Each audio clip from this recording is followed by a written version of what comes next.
આપ સર્વોને હેતપૂર્વક જય શ્રી સ્વામિનારાયણ। આજની સત્સંગ કથા વાર્તા નિજ મંદિર સાવરકુંડલા। પવિત્ર ચૈત્ર માસ વિશેષ।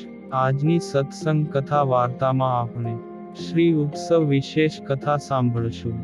વહાલા હરિભક્તો, આમ તો આપણે અત્યારે શ્રીમદ સત્સંગી જીવનની કથા વાર્તા સાંભળીએ છીએ, પરંતુ હવે પવિત્ર ચૈત્ર માસનો પ્રારંભ થતો હોય તે નિમિત્તે આપણે ઉત્સવ કથા વિશેષ અંતર્ગત વિવિધ ઉત્સવોની કથા તેમજ ચૈત્રી નવરાત્રિનો પ્રારંભ થતો હોવાથી માતાજીના નવલા નોરતાની કથા વાર્તા તેમજ વ્રત વિધિ વિધાન વિશે શ્રવણ કરીશું।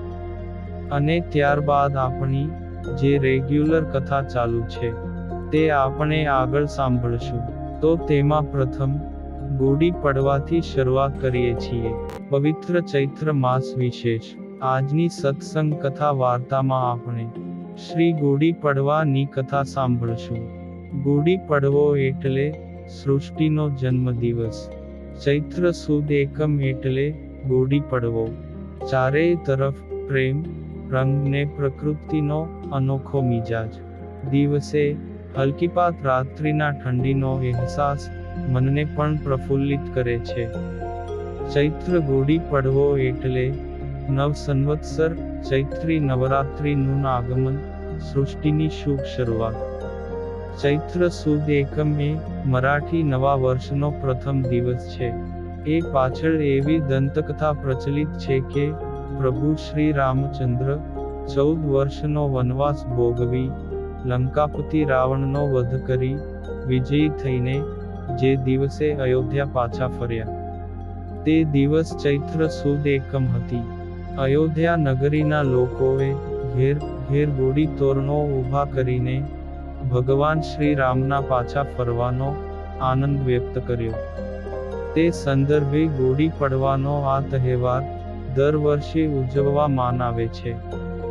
ગુડી પડવાને વર્ષ પ્રતિપદા તરીકે પણ ઓળખવામાં આવે છે। બ્રહ્માજીએ સૃષ્ટિનો આરંભ કર્યો હતો। વિશેષ માના આ દિવસે પ્રભુ શ્રી રામ તથા યુધિષ્ઠિર બંનેનું રાજ્યારોહણ થયું હતું। આ જ દિવસે માલવાના નરેશ વિક્રમાદિત્યએ શકોને હરાવીને વિક્રમ સંવતની શુભ શરૂઆત કરી હતી। આ દિવસે સત્યયુગની શરૂઆત થઈ હતી। આ જ દિવસે શ્રી હરિ વિષ્ણુએ મત્સ્ય અવતાર લીધો હતો। આ દિવસથી રાતની સરખામણીમાં દિવસ મોટો થવા લાગે છે। ગુડીનો અર્થ વિજય ધજા થાય છે। કહેવાય છે કે શાલિવાહન નામના કુંભાર પુત્રએ માટીની સેના બનાવીને તેમાં પ્રાણ પૂરીને શત્રુઓને સામે વિજય મેળવ્યો હતો। આ વિજયના પ્રતીક રૂપે આજ દિવસથી શાલિવાહન શકનો આરંભ પણ થયો। યુગ અને આદિની સંધિથી યુગાદિ શબ્દ પણ આ દિવસને કહેવાય છે। કર્ણાટક અને આંધ્ર પ્રદેશમાં આ પર્વ યુગાદિ કહેવાય છે। મહારાષ્ટ્રમાં આ પર્વ ગુડી પડવો કહેવાય છે। કર્ણાટક, આંધ્ર પ્રદેશ અને મહારાષ્ટ્રમાં દરેક ઘરને આંબાના પાંદના તોરણ બંધાય છે। વિજયના પ્રતીક રૂપે આંગણામાં વાંસ ઉપર લોટો તથા વિજય પતાકા લગાવાય છે। આ જ દિવસે મહાન ગણિતજ્ઞ ભાસ્કરાચાર્યએ સૂર્યોદય અને સૂર્યાસ્ત ઉપરથી હિન્દુ કાળ ગણના પ્રમાણે પંચાંગની રચના કરી હતી। ગુડી પડવાના દિવસે સામાન્ય રીતે હિન્દુઓ કોઈ પણ નવી બાબતનો પ્રારંભ કરવા માટે શુભ દિવસ જ પસંદ કરે છે। એ દ્રષ્ટિએ વર્ષના કેટલાક દિવસો અને વણજોયા 3.5 મુહૂર્તમાં ગુડી પડવાની ગણના થાય છે।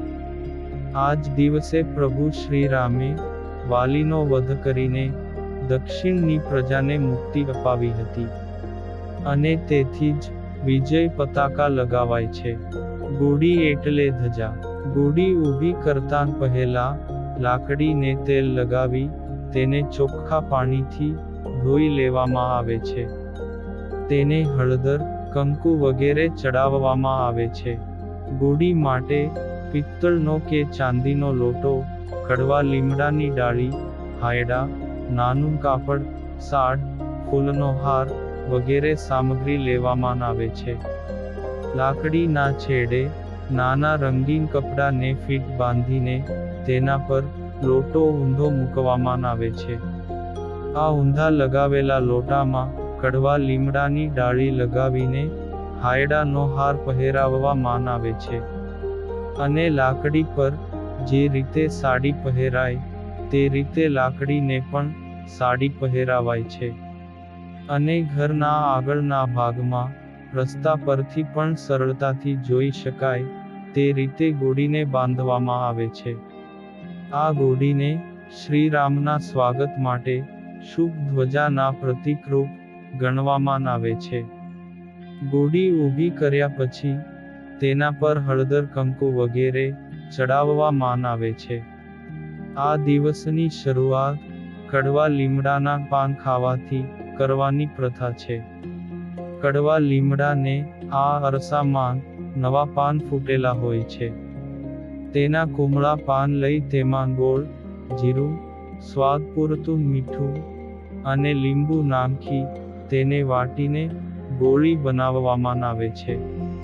આયુર્વેદમાં જણાવ્યા પ્રમાણે કડવો લીમડો અત્યંત આરોગ્યપ્રદ અને કીટનાશક છે. આ ઊભી કરેલી ગોળીને સંધ્યા સમયે ઉતારવામાં આવે છે. ગામમાં જ્યાં શ્રીરામનું મંદિર હોય ત્યાં રાયડાની માળા અર્પણ કરવામાં આવે છે. હળદર, કંકુ, ચોખા ચડાવીને પછી જ ગોળી ઉતારવામાં આવે છે. આ દિવસથી રામનવમી સુધી રામ મંદિરમાં કીર્તનનો પ્રારંભ થાય છે. આ દિવસે નાના બાળકો પાસે શાળામાં પાટી પૂજન એટલે કે સરસ્વતી પૂજન કરાવવામાં આવે છે. પાટી પર ચંદ્ર, સૂર્ય તથા સરસ્વતી દોરીને પાટીની એટલે કે વિદ્યાની પૂજા કરવામાં આવે છે. નવા વર્ષના પંચાંગની પૂજા કરવામાં આવે છે. અને આ દિવસે પૂરણપોળી ઉપરાંત નીમ, લીમડાનો મોર, ગોળ, મીઠું, આંબલી, કાચી કેરી વગેરે ઉમેરીને ખાદ્ય પદાર્થ બનાવાય છે.